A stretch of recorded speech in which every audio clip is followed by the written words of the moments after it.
Millionaires of Reddit. How did you become a millionaire and what do you do? I'm sitting here in my tiny apartment eating cereal straight out of the box because I can't be bothered to wash dishes. Life feels like a treadmill lately. Bills, rent, work, repeat. I know not everyone is born rich or wins the lottery, so I'm asking real millionaires of Reddit, how did you actually become millionaires? What do you do now? What was the moment where things flipped for you?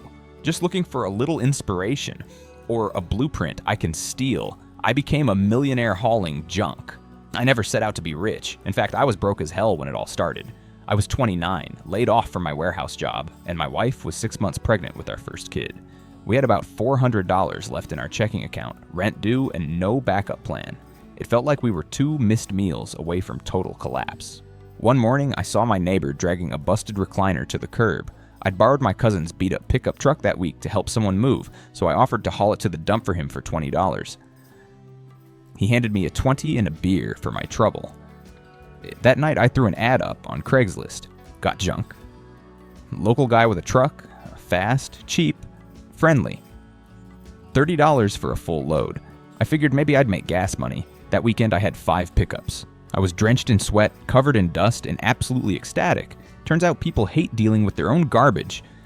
They'll pay not to lift a finger, and if you're willing to do it without judgment and show up on time, they love you. I leaned into it. Made flyers, slapped magnetic signs on the truck, opened a Facebook page. Started hauling every kind of junk you can imagine. Mattresses, broken hot tubs, construction debris, even a haunted-looking clown statue once. No joke, I left it at the dump. Upside down because I didn't trust it. My big break came when a property manager saw my flyer and called me to clear out an evicted tenant's hoarder apartment. I charged $300. She was thrilled. A week later, she called me again for 4 units. After that, I stopped calling it a side hustle. I registered a business, beast hauling and cleanouts. I brought on my cousin full-time, then another guy from my old warehouse job. I didn't take a salary the first 2 years. Every extra dollar went into better equipment. Trailers, gloves, tarps, permits. By year 4, we had a small team, 3 trucks, and contracts with 24 apartment complexes. Year 6, we hit $1.3 million in revenue. Today, I'm 40. I run a full-service junk removal and property cleanout company in 3 states. We have 50 employees, including people I used to work with back when I was just another name on the forklift schedule. I drive a decent truck, paid off my mortgage, and just booked my wife a trip to Italy. First vacation she's had in years. I'm not flashy. I still eat fast food more than I should, but I've got freedom, and that's priceless. People joke that I made $1 million hauling other people's trash. They're not wrong. The trick? I showed up, did the work no one wanted to do, and treated it like it mattered. Because it did. I became a millionaire by loving boring things more than exciting ones. Not gonna lie, I almost skipped this thread because it felt like the kind of thing I'd scroll past in 2012 while eating Taco Bell at 2 a.m. But here we are. I'm 38, net worth, last I checked, $3.6 million. And the wild part? I never started a business, never got into crypto, never flipped houses, never inherited a dime. I'm a senior operations analyst for a logistics company, the glue guy in the background who knows where all the numbers go. Here's how I did it. I grew up lower middle class in Kansas. My dad was a mailman. Mom worked the cash register at a thrift store. We didn't have much, but we weren't starving either. I wore secondhand clothes and got my first computer from a yard sale. That computer changed everything. I became obsessed with Microsoft Excel when I was 15. Not even joking. Something about the grids, the formulas. It just clicked. My friends were playing Halo, and I was writing VLOOKUPs and color-coding budgets for fun. I got a degree in business information systems from a public college, mostly because it was the cheapest option. Worked at a call center part-time, graduated with $18,000 in debt. Not bad. My first job paid $42,000. I lived with 2 roommates and drove a 1999 Corolla that shook when you braked. I lived below my means, not because I was some financial guru, but because I was genuinely terrified of being broke forever. Every year I got better at spreadsheets. Then I taught myself SQL, then Python, then Tableau. Suddenly people who used to ignore my emails were asking me for help. I never asked for raises. I brought numbers to show them how much money I'd saved the company with automation. At 28, I cracked 6 figures. That same year, I maxed out my 401k, Roth IRA, and opened a brokerage account. At 30, I started buying boring index funds like VTS, AX, and never looked back. At 32, I stopped eating lunch out completely and just packed rice, chicken, and a banana every day like some kind of monk. My coworkers teased me, but I was stashing away $3,000 a month and smiling every time the market dipped. At 34, I bought a duplex, lived in one half, rented the other. I now own 3. At 36, I became a millionaire. At 37, I hit $2 million. Now at 38, I'm pushing $4 million and might retire by 45. Not because I hate work, but because I want options. What do? I solve supply chain nightmares with spreadsheets and scripts. It's not sexy, but it's in demand. Want to know the cheat code? It's not glamorous. I never lifestyle inflated. I lived like I was still making $40,000 even after I hit $120,000. I read financial books like other people read fantasy novels. I said no to fancy vacations and yes to compound interest. I didn't hustle. I didn't grind 80 hours a week. I just got really good at a boring skill, quietly climbed the ladder, and invested everything like my life depended on it. Millionaire? Sure, but more importantly, I'm free. And I still use the same $12 coffee maker I bought when I was 23. I made my first million by selling ugly avocados. Not kidding. I'm 33. I own a company that sells ugly produce, fruits, and veggies that grocery stores reject because they're misshapen or have blemishes but are perfectly fine to eat. We box them up and deliver to homes. Our current valuation is $8.2 million. Let me back up. 4 years ago, I was dead broke and working part-time at a juice bar while trying to get a food truck idea off the ground. I had $97 in my checking account and was a few weeks late on rent. One day at work, a produce supplier came in to drop off a shipment and complained about how many cases of fruit they were dumping because stores wouldn't take ugly ones. I laughed and said, "I'll take your ugly avocados." He thought I was joking. I wasn't. That night I posted on Instagram, "Selling ugly avocados, $10 for a box, delivered to your door, help reduce food waste." I had 73 followers. By the next morning, 19 of them had placed orders. I panicked. I didn't even have boxes. I borrowed $50 from a friend, ran to a dollar store, and hand-packed every order in leftover paper bags. I delivered them all in my beat-up Prius. It was the most exhausting $190 I ever earned, and the most energizing thing I'd done in years. I kept going. Week by week, it grew. I expanded to other fruits, then vegetables. I called farms, co-ops, and suppliers and asked about their surplus. Almost all of them had imperfect stock they couldn't move. I offered to take it off their hands cheap. Then I made it my brand. Ugly goods, beautiful taste, less waste. On top of them, my roommate helped design a basic website. I added an email list. Started using Canva for makeshift branding. I watched YouTube videos on how to build a subscription model and created a 3-tier box system. Within 6 months, I was delivering 120 boxes a week. I was still driving them myself, sometimes in the rain, sometimes with the heat broken. At month 7, a local news station ran a segment on us. Orders tripled in one day. I broke down crying in a parking lot because I didn't know how I'd fill them. So I hired 2 high schoolers with reliable cars, paid them cash, rented a small warehouse space, and finally stopped storing potatoes in my bathtub. We officially incorporated as Ugly Goods LLC. A year later, a venture firm that specializes in sustainable startups reached out. They wanted to invest. I nearly deleted the email because I thought it was spam.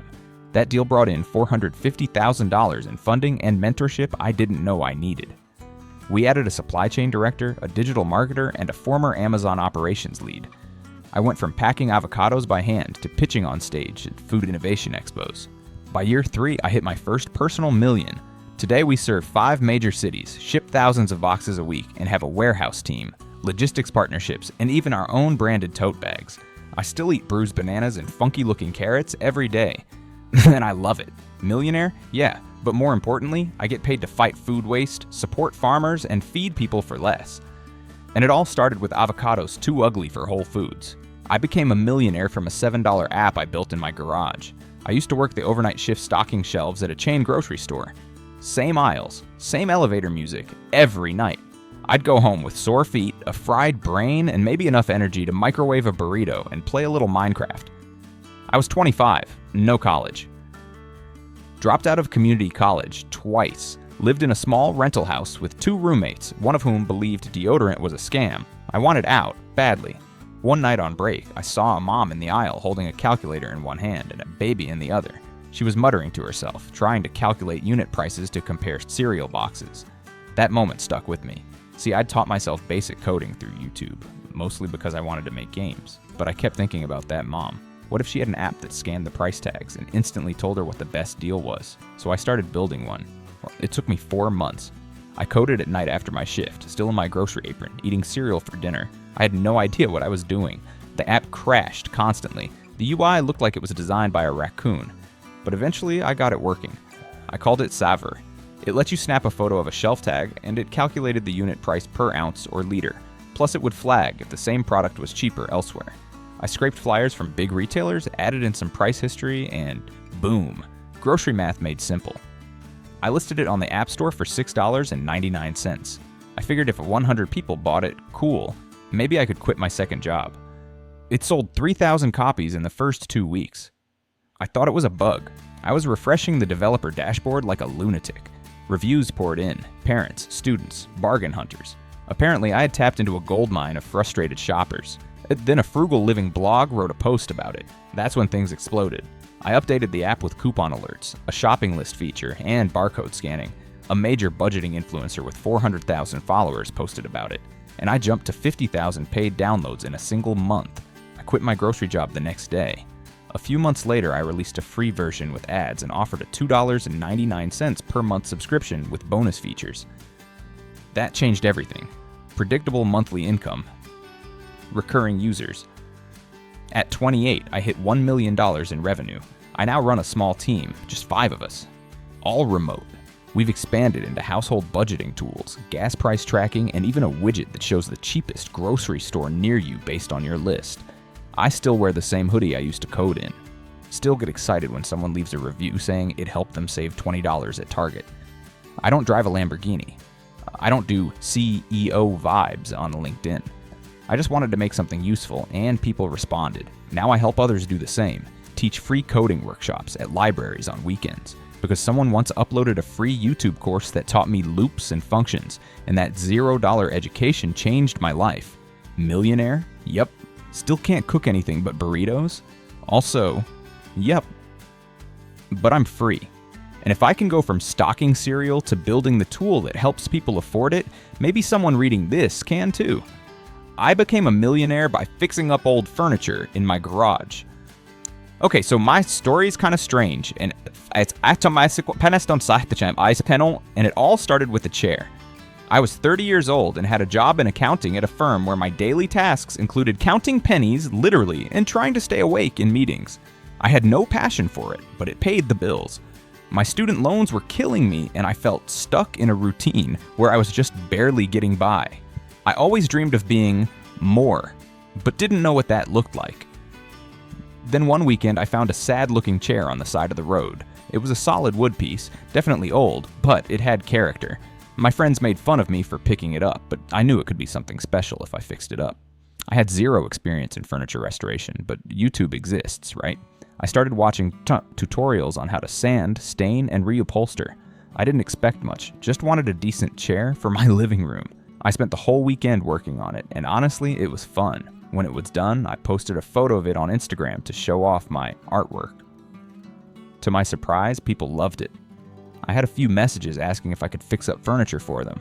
I hesitated at first, but after some convincing, I agreed to restore a couple of chairs for friends of friends. Long story short, what started as a one-off hobby turned into a side hustle. I learned more about vintage furniture, scouring thrift stores and estate sales for unique finds. I'd buy old, cheap pieces, spend weekends working on them in my garage, and sell them for a profit. It was slow at first. I wasn't making a ton of money, but I was loving the creative freedom, and it was a great way to get out of my cubicle and away from spreadsheets. After about a year, I thought, why not go bigger? I started posting before and after photos of my restorations on Facebook and Instagram, offering my services to a wider audience. By this time, I had saved up enough to buy a larger workshop space. Nothing fancy, just an industrial space in an affordable part of town. I got serious about marketing, and a few high-end furniture stores started noticing me. They wanted my pieces for their showrooms. That's when I realized I was onto something. At 34, I quit my accounting job and went full-time into furniture restoration. I hired a couple of people to help me, mainly part-time contractors at first, but as demand grew, I hired full-time staff. The business has been growing steadily for the last few years. I started an online store offering custom furniture restorations, and we even began taking on larger commercial projects like refurbishing furniture for boutique hotels and restaurants. I started my own brand, Fix It with Flair, and surprisingly, people started recognizing it. At 36, we hit $1.3 million in revenue. Well, the cool part? We didn't just restore old furniture, we created a movement. The idea of giving new life to something old resonated with a lot of people, especially in today's sustainable, eco-conscious world. We branded ourselves as Upcycled Elegance, mixing modern design elements with the charm of vintage pieces. And honestly, I had no idea it would blow up like this. I thought I'd just have a small shop where I could make enough to live comfortably while doing something I loved. Now I've got a full team, a huge following, and a warehouse. We ship our pieces across the country, and we're working on launching a line of DIY restoration kits so others can join in on the fun and, make some money too. Now, I'm 38 now, still in the workshop every day, but now I manage the business instead of doing every single piece of furniture. I love what I do, and I'm thankful for the support I've had along the way. Millionaire? Yup. And I did it all by fixing chairs. I became a millionaire by turning my gaming obsession into an e-commerce empire. Okay, here's a wild one. I was 28, living in a basement apartment, and obsessed with video games. No, not just casually playing on weekends. I was deep in the gaming world. I watched streamers, followed esports tournaments, and spent hours on gaming forums talking about anything from rare game skins to game mechanics. But here's the kicker. I wasn't some pro gamer or tech genius. I was just a dude who loved video games and was really good at finding random gaming-related products online. Things like cool gaming accessories, limited edition merch, and obscure in-game items that had fan bases but weren't easy to find in regular stores. One day I stumbled across a Reddit thread about how collectible items in gaming were starting to become more valuable. People were trading rare skins, limited edition gear, and memorabilia that had once been a side hobby, but now some items were worth hundreds, even thousands of dollars. I remember thinking, wait, people are actually buying this stuff? So I thought, what if I could make this easier for people? What if there was one place where they could buy and sell everything related to gaming? And that's when the light bulb went off. I spent the next 3 months researching, learning about e-commerce, reading forums, and figuring out what people were really looking for. I started small. I found a few suppliers of rare game merchandise, limited edition products, and hard-to-find collectibles. I sourced a few products and built a simple Shopify store in my basement with zero knowledge of web design. At first it was slow. I wasn't a marketing expert, so I relied on the word of mouth and gaming forums. Then after a while, I started offering free shipping, a loyalty program, and a simple exclusive deals system that got people excited. Here's where things took off. I decided to partner with streamers. They were the real rock stars of the gaming world, and they had huge followings. I contacted a few smaller but popular gaming influencers and offered them affiliate deals. They'd promote my store, and I'd give them a percentage of sales from their followers. To my surprise, several of them took me up on it. This led to a trickle of traffic, but more importantly, it gave me credibility in the community. After 6 months, my store went from making a couple $100 a month to a solid 5 figures a month. At that point, I reinvested the profits into more inventory, more marketing, and better web design. I hired a couple of people to help me manage orders and customer service, and my business became more streamlined. By the end of the first year, I was consistently bringing in $500,000 a year. Fast forward to today, and I'm 34. I own an online store called Game Loot, which specializes in gaming accessories, limited edition merchandise, and collectibles. We have over 250,000 active customers, and our annual revenue is north of $8 million. We're partnered with top influencers, and we've expanded into custom gaming merchandise. A millionaire? Yep. From sitting in my basement playing video games to running a 7-figure e-commerce brand that sells everything from custom controllers to collectible pins.